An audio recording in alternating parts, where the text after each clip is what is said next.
Hey everyone, Joe Waxman here. In this video, I want to look at trines and oppositions.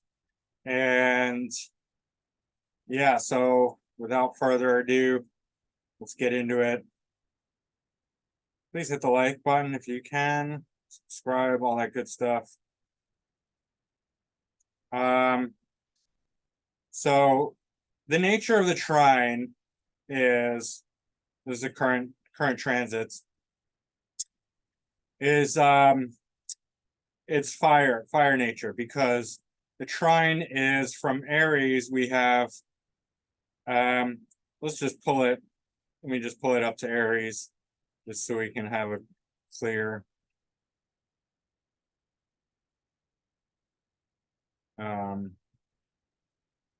definition,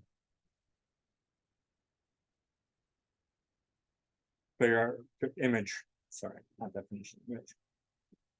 Okay, so we have it set to 0° Aries. The trine is Leo and Sag.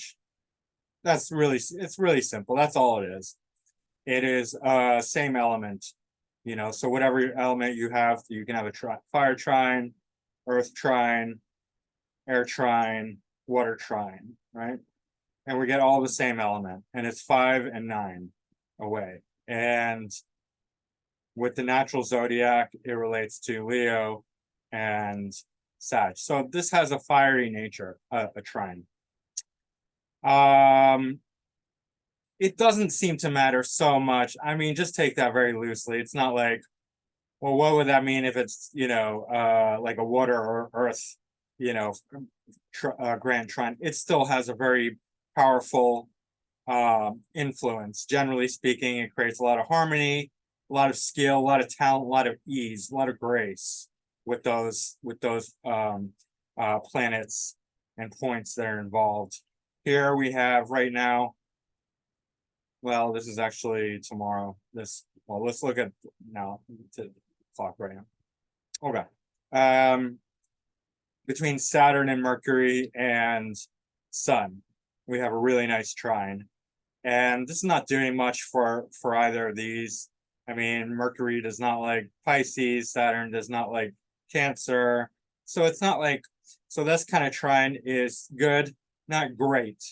Let's see what else. They're definitely like greater and lesser quality trines, right? A lesser quality trine would be where the planets themselves are not in good dignity, or not in good dignity in relation to the signs that they're trying to, like Mercury is debilitated and in detriment in Pisces. Saturn is in detriment in Cancer, so that's not really a great one. Mars and Venus in Leo, trine Chiron in Aries. Well, this is good. Hold on, I gotta pause. Sorry about that. It was a phone call that I didn't need to take, but I did anyway. All right. So Chiron's not a huge player, generally speaking. I don't, you know, it's more of a detail, Chiron, usually. But anyway, any case, Mars, so Mars and Leo trine, you know, anything Aries, that's going to be good because Mars rules Aries. So that's quite helpful. That's quite a good trine, generally speaking. It would be better for Chiron, but it's also helpful for Mars to have the contact with Aries, right? Then we get the Moon in Scorpio at the last degree, energetic degree of Scorpio, trine Neptune in Pisces. Neptune is domicile in Pisces. Neptune is stationary, so that's quite powerful. Very powerful time right now for anything Neptunian, which would be creative work, subconscious work, connecting with spirit guides, meditation, spirituality, imagination, anything creative, anything like that. So this is actually pretty good. Moon in Scorpio is a bit intense, not very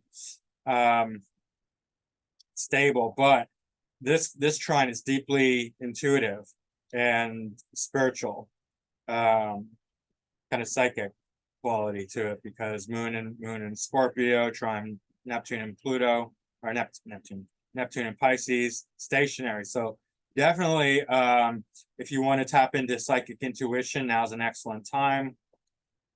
All right, let's pull up some examples. I'm going to expand this just so we can see them very quickly and easily on this window. Okay, here's my chart. I have Mars trine Neptune, and that's okay. I mean, it's not in the Aries, but it's still fire for Mars, and that's good. Neptune does have a resonance in Sagittarius because of Jupiter. Jupiter and Neptune are kind of co-harmonious as they both rule Pisces. But in any case, that's just generally good and gives me Mars being my ascendant lord, trine Neptune, that Neptune is Sag, definitely gives me a nice relationship to Neptunian things, spirituality and creativity and things like that. Right. Let's pull up some other ones. Okay, Alan Watts. These are just at random. So he's got a moon in Virgo, trine Mars in Capricorn. That's quite good. Definitely a good relationship with women there, because him being a man especially would be represented by his Mars, and moon is very much related to women, so the trine shows very harmonious relationship there with women in general. Let's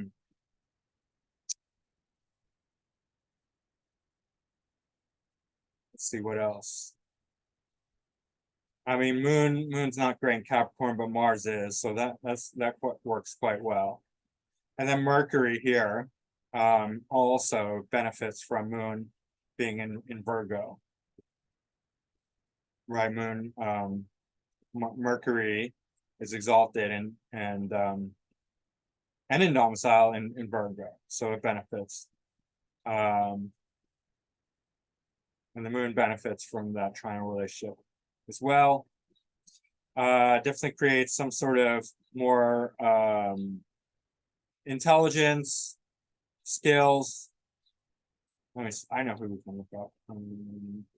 There's lots of people. I just always forget. Let's see.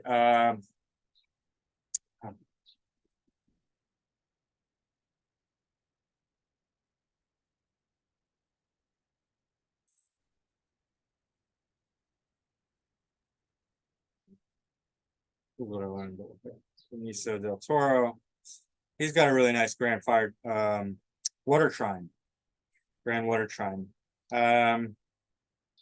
Who else? Kurt Cobain has a grand water trine. But this will show very, very deep. I mean, he's got an exalted Venus in Pisces, exalted Jupiter in Cancer, and then Neptune in Scorpio. Neptune for acting, that's excellent. He's also got Mars in Scorpio, trine, Sun in Pisces, whole Pisces stellium. So, for pretenses, for acting, for creativity, that's excellent. Very powerful. I think he's a really good actor, and it shows. Yeah, Venus in Pisces is very creative, very loving too.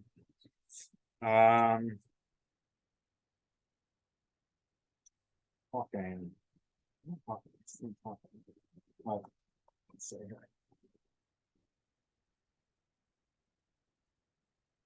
Yeah, Stephen Hawking. So Stephen Hawking has a grand Earth trine.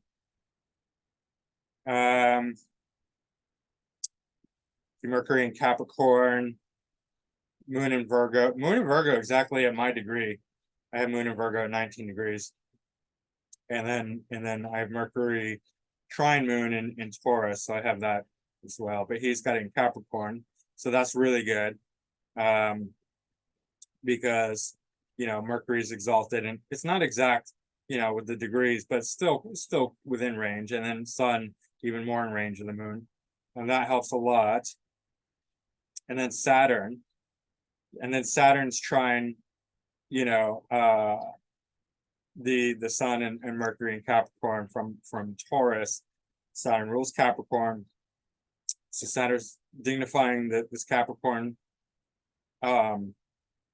sign and planets, and then Mercury's dignifying the moon and North Node, and we get a grand Earth trine. So practicality, so for thinking mind, logical thinking, right? That's very powerful.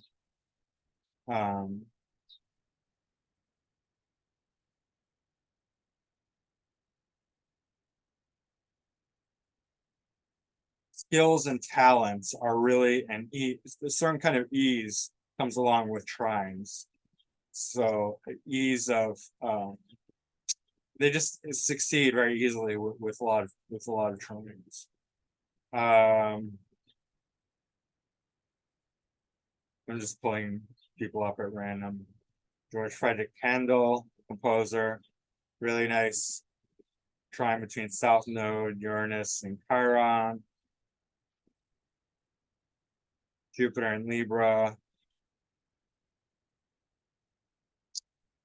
Obviously, Sun and Moon in Pisces, Pluto. So wherever you have these trines, these are going to show a really easy, mature relationship. And skills, ease, ability, talent, in those areas that are represented, right? People with a lot of trines definitely rise to the tops of their fields more easily. And people with squares have to work really hard and intensely. So, I mean, we want some of both. This is Khalil Gibran. I was just reading The Prophet, which is an amazing book. A lot of Capricorn. Remember the stereotype in astrology. Capricorns are materialistic, not spiritual. Alan Watts and Khalil Gibran, two of the most noteworthy spiritual people in the last century, both Capricorns, Capricorn sun. He's got a grand Earth trine. Well, no, not a, well, almost. I mean, yeah, I mean, it's a very light one, a light one with Uranus here on the ascend MC. He's got Moon and Venus right on the ascendant. He would be highly expressive in Sag, if that ascendant is correct. Very strong Taurus stellium, very sensual, artistic. Interesting. I mean, so just in general, we could keep going down, and like most of these famous people are going to have some strong trine. Jerry Garcia has very few trines, but Jerry Garcia's most planets are direct, so that gives him his very smooth, buttery feel to his music. Like you hear his music, feels like butter, and then but if you look at his chart, there's a lot of squares. Interesting. Uranus is square the nodes. That's interesting. And he's very fiery. It's got moon, sun and moon, sun trine moon, Chiron trine moon. Anyways, let's see.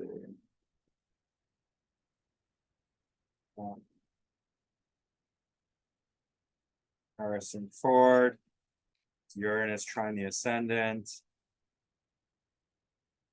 South Node trine Jupiter and Mercury. F. Scott Fitzgerald, he's got a grand air trine. Yeah, grand air trine for a writer. F. Scott Fitzgerald, he's one of the great writers. Grand air trine. Oh, who else has a grand air trine? Alex Jones, right? These people are very, very intellectual and very good, gifted with words.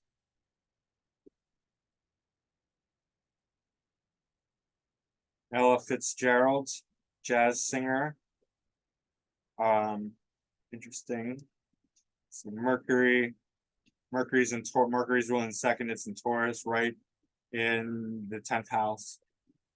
Right, her 10th house is bona fide by Venus, dignified by Venus and Jupiter and Sun and Mercury. Mercury ruling second. Interesting.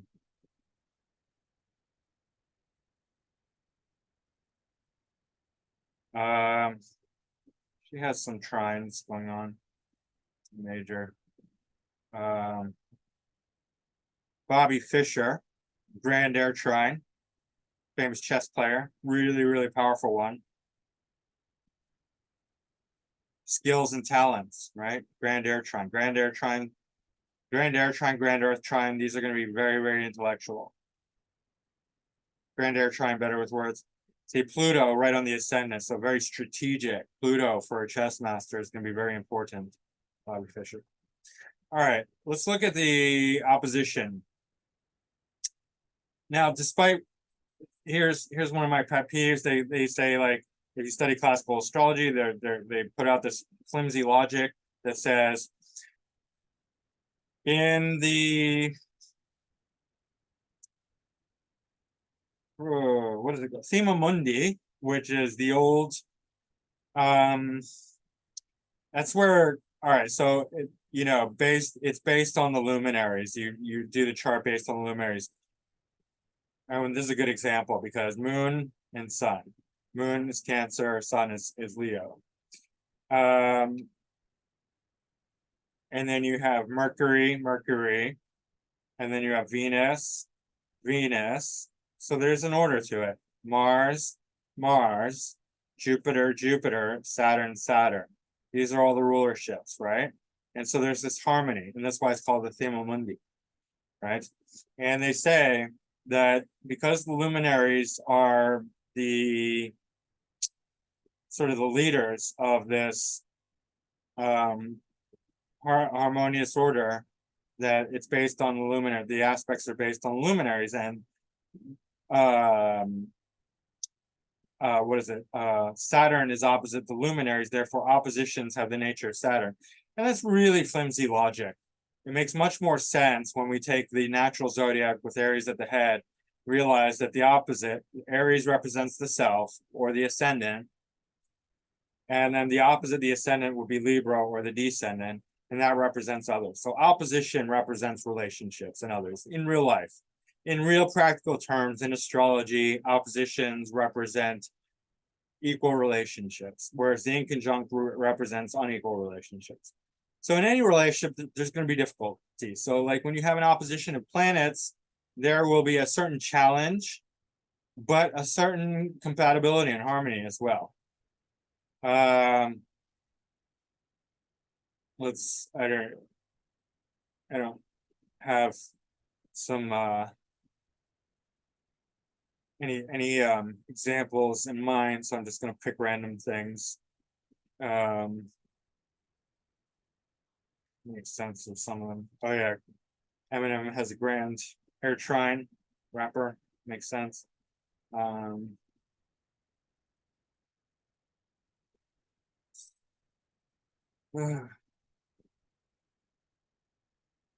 Billy, no, that's not a real opposition. A lot of people have oppositions involving the nodes, but it just tends to, the nodes sort of tend to obscure that.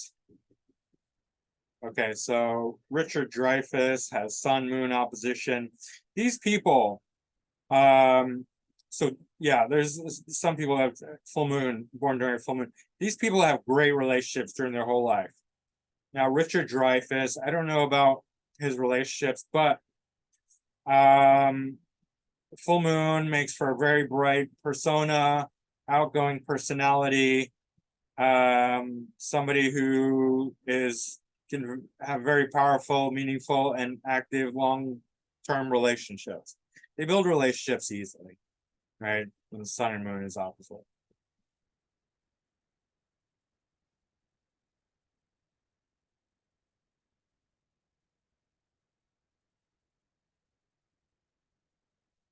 Here we have an opposition with Moon and Mercury, and then Moon's in Gemini, and so there's reception here between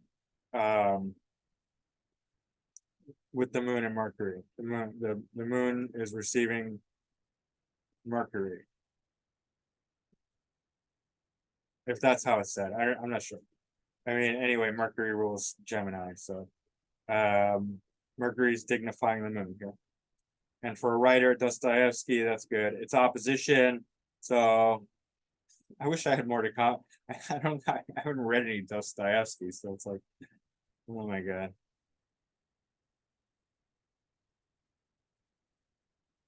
Okay, Snoop Dogg. It's got a Jupiter, Saturn. So the opposition will in some way define relationships. I can't help but think of Snoop Dogg and his relationship with Martha Stewart. Is that seen here? Perhaps. Jupiter and Sag with Neptune, so he's very, this is very creative, because Neptune and Sag, and Jupiter's in domicile, and then Saturn and Gemini.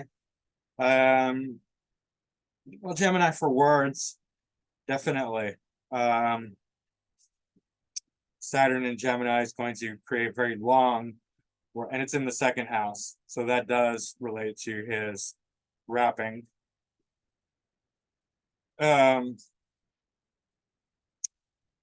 This could also relate to, like I said, his relationship with Martha Stewart. That would be more like the Saturn element, or it could be the Jupiter element. I mean, both are mature. So is Neptune, right? Maybe Martha Stewart's somewhat of a Jupiterian type to him, a teacher. Or sometimes Saturn represents old people, often.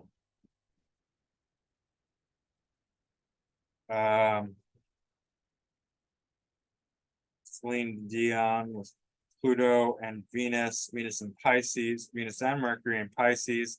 It's pretty powerful for a musician, singer. It's not in the second house, but it's got Jupiter in the second. It's in the first whole sign house, but still. And then second, and then Mercury ruling the second. Well, second whole sign. Okay, it's a little difficult.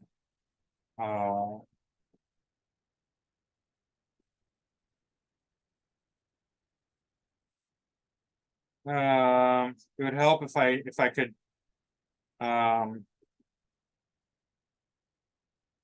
all right, well, at least we know something about her relationship, Princess Diana. Okay, so Pluto, Chiron. All right. And then Moon, Uranus. So moon oppositions are often said to, I've heard it said, moon oppositions clearly describe the relationship that somebody will have. Okay, so she's got a moon Uranus opposition. So that, especially for a woman, that's pretty powerful, pretty intense, because of her situation. And she's got a grand water trine, interestingly enough. But Uranus represents accidents and sudden things, right? So moon opposite Uranus can, especially with moon in Aquarius, can represent that the person's relationships will have this Uranian quality. And by the way, I also want to stress that an opposition is not just relationships. We can see it as a tension, a hard aspect that is not as bad, not as difficult as a square or a inconjunct, right? So moon in Aquarius opposite Uranus is still going to influence her mind, in that it's going to make her more Uranian, right? More sudden, more explosive, more kind of brilliant in a certain way. Uranus is very aware, awake, different, off the beaten path, very much nonconformist, right? And Chiron and Pluto, that's interesting. That's sort of I mean, something that's not so good for Chiron, because Chiron's quite sensitive. And Pluto is quite destructive potentially. This will be in the third house. And she died in a car accident. So Pluto is destructive, right? Moon's a very personal planet. Here it's ruling the eighth cusp.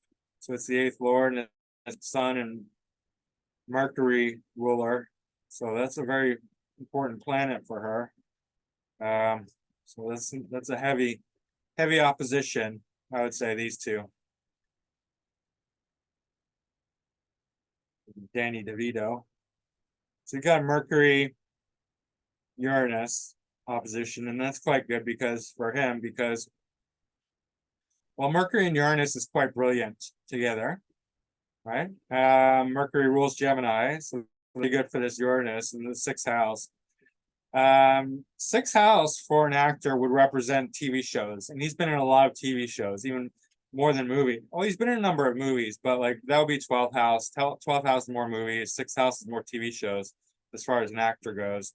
Uranus is often very funny, right? Especially Uranus in an air sign comedy. So he does play these funny TV characters. But Mercury opposite Uranus going to be quite brilliant and interesting and fascinating. Also Moon, again, showing the kind of relationships he's involved with and the nature of his mind. It's going to be quite erratic, brilliant. But in the case of comedy, then the Uranus often plays out in that sense. It could be very funny. But he's going to be pretty neurotic and nervous on the inside with this combination.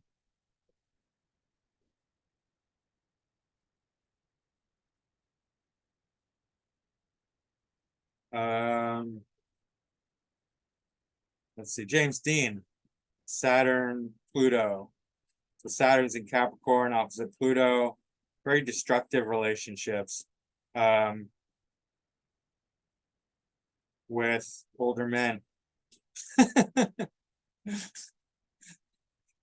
Yeah, he was bisexual. He had all kinds of relationships. But older people is also something that could definitely be and it doesn't have to be romantic, obviously. I mean, it could just be a mentor or somebody, a boss. Saturn can be an old person, an old authoritarian type figure. Pluto, it's Pluto in the fourth, so I don't know. There could be issues at home, early childhood, relationship, something like that.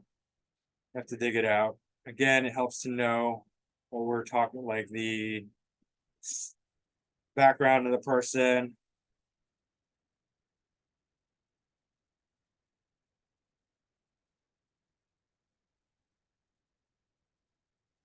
Let me think. Tom Cruise. I think about people who I know. He's got a grand water trine about their relationships, so I can comment. I mean, again, it's not only relationships, but that it is a big part of it. So Kurt Cobain, we know about his relationships, and so he's got his relationship with Courtney Love. He's got Pluto, Uranus, Ascendant opposite. Let's see, Mercury, Chiron, and Venus, and Saturn, basically all of them. And so we could look at this in terms of Courtney Love. Definitely, I mean, the Pluto Uranus is quite shocking and destructive. And then Mercury would be him here in Pisces. So his body, his physicality, if he lived long enough, he would have run into health problems, health issues, because his ascendant lord is not in good dignity. But Venus is exalted here. So that's helping this whole Piscean sign of Pisces and all the planets in it. But these are very personal. You know, Mercury, especially Venus, you know, Sun, Saturn's less so, but still. And then opposites is very destructive. Uranus, Pluto conjunction. Now there's a lot of people who say that she killed him. She probably did. So that could be seen here: accidental death, sudden death, opposition relationships. Right, this would be Courtney Love over here. This is the seventh house, and the descendant are it's both what we seek in another, how we relate to other people, and the kind of people we attract. So it can both represent the partner and the relationship itself, right? It needs the other people in order to be activated. So he needs, the relationship with the crowd, the relationship with Courtney Love, the relationship with his band, the relationship with other people in order to activate all these things. Without that, he doesn't feel like he's really fully living, right? If you were to leave somebody with a strong seventh house or even strong Libra placements alone, they feel like they're only half in existence, because they need other people in order to feel like they're alive, right? I have several seventh house placements. That's why I make these videos. I need to communicate with other people. That's how I learn. That's how I, can activate those planets. That's how I can activate my thinking. Same with him, right? And that is very much that's also how oppositions are activated. They can be activated with ourselves, but they're very much activated with other people. So yeah, these are his relationships, very destructive, explosive type relationships.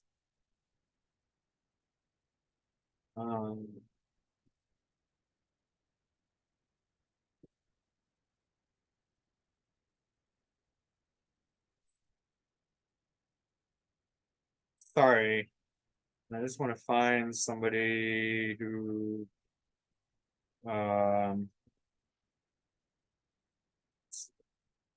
Mariah Carey. She was with Nick Cannon. Okay. Anyway, she's got some strong oppositions. They're very strong South Node Jupiter. I mean, very tight South Node Jupiter Uranus in Libra. And then North Node Chiron Sun in Aries. Mercury in Pisces and Pluto. So basically one stellium opposite another stellium. So she's got a lot of relationships. Relationships are going to be very important to her. I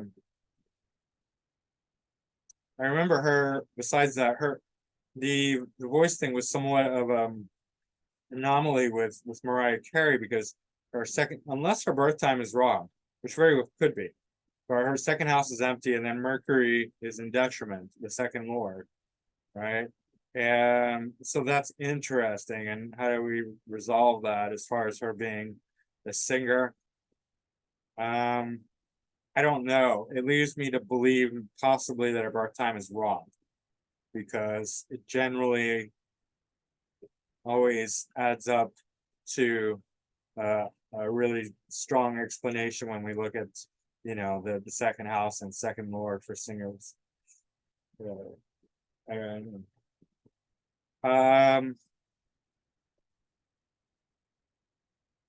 So yeah, this opposition would lead to lots of, various relationships. It would tie all these planets together, especially in relationship. These would come alive in relationship, right? So then you have, like, for example, you have Uranus and Jupiter on one side with South Node and Pluto. So Uranus and Jupiter would be her belief system, her philosophy would be very radical, right? And then on the other side, it would be, intellect, and then Sun. So she's going to be quite argumentative and philosophical when she's talking to people. She likes to talk a lot, and she likes to get into very, debates about things, and gets kind of Jupiterian. People with Uranus oppositions tend to be quite argumentative, because Uranus is like that independent thinking. You know, with Jupiter oppositions, it'll be more philosophical. With Mercury oppositions, it'll be very verbose, right? Mars oppositions will be quite aggressive. Saturnian oppositions will be authoritative. Venus oppositions will be quite flirty and friendly. Neptune oppositions would, I have a Neptune opposition, definitely creates fantasy in relationships.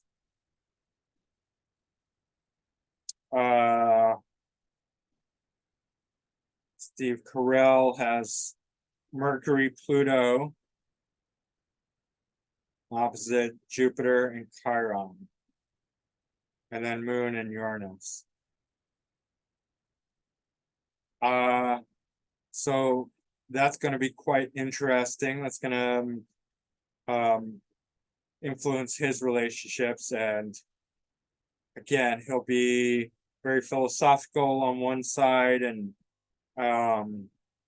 again, he's playing, it's not like he's one and the other person is the other. He's using, when there's an opposition, use the relationship to define your relationships, as well as to attract the kind of people that you are interested in. It is similar to ascendant descendant kind of quality. There's that, it brings in that element.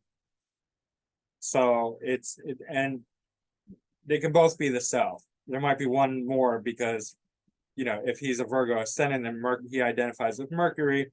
So then the opposition would be more Moon, Jupiter, Chiron, right?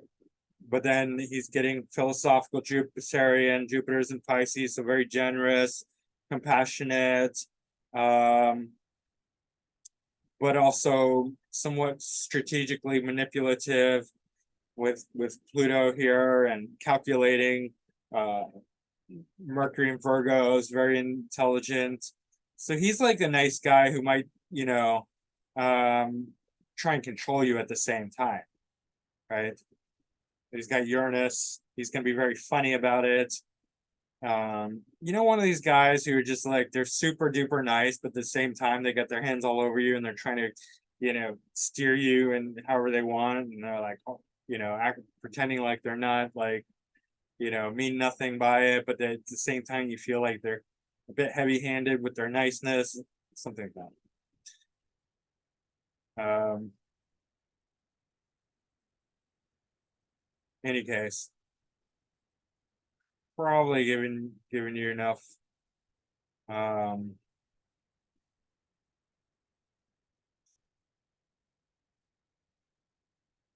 examples.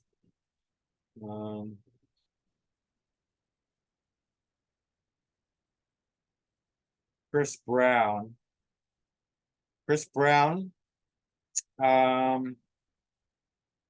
He's a famous artist, musician. I think he was with Rihanna. And here's something interesting. He's got the opposition of Mars in Cancer, which is hypersexual and violent, opposite Uranus in Capricorn. So Mars is dignifying this Uranus, but Uranus is sudden. Mars in Uranus is explosive. And what does that mean? Hitting, violence, right? Violence in relationships. Boom, right there. And then Pluto and Sun also. That's going to be an intense one. Sun, Pluto. So yeah, Chris Brown's probably not going to be a great relationship partner. Oh, I know. This one's interesting. Lizzie Borden killed her parents. Mars and Capricorn opposite Sun and Venus. And then Chiron opposite Saturn, Mercury. But I think it's the Mars and Capricorn opposite. See, it's not very, Mars is very strong here, but not very strong here with the Sun and Venus in Cancer. That's where it becomes violent. And then Sun Moon opposition, or Sun Moon mutual reception. Moon Let's see. Chiron, Saturn is in dumb. I don't think it's this. I think it's this. Mars and Capricorn. It's very strong Mars, opposite Sun and Venus. Sun ruling the 12th. It's interesting. 12th cusp, loss. So Venus ruling the 9th. Second, money. I'm not sure what her motivations were. Maybe it was money. But yeah, Mars is ruling the 3rd and the 8th. The 8th is very heavy. The 8th is dominating, and she's got Pluto in the 8th. The 8th, and then Pluto is square Moon. That's difficult. The 8th is where we want to dominate and control and have power. And if the 8th Lord is very powerful, then that power and control is strengthened, right? It's a big criminal, potentially.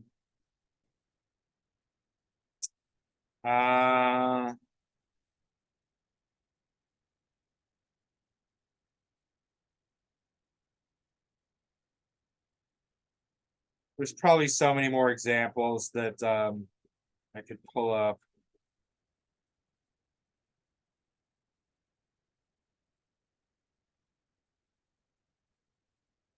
Cardi B has a full moon.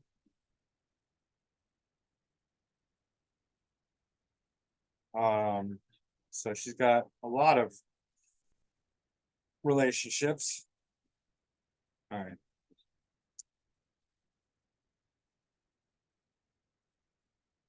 I could keep going, but I think I pulled up enough examples.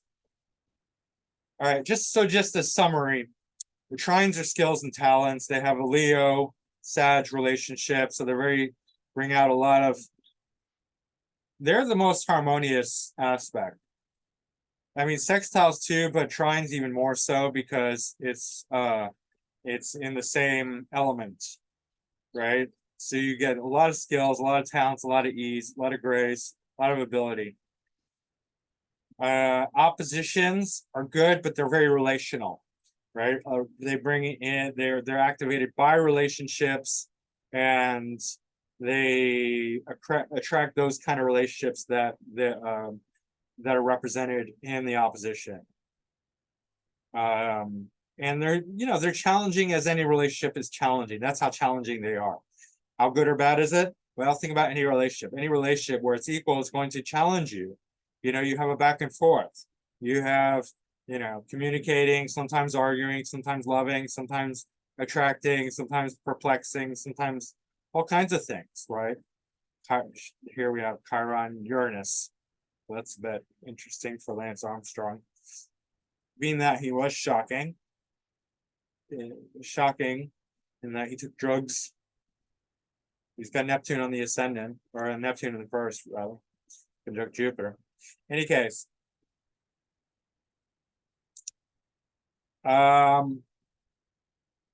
yeah, so oppositions are not Saturnian, they're relational. They bring out the relationships in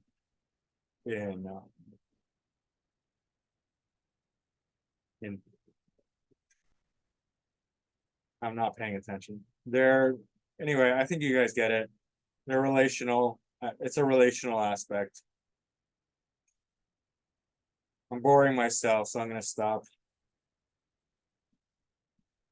All right, guys, I think that's it for now, and I will see you again soon. All right, bye.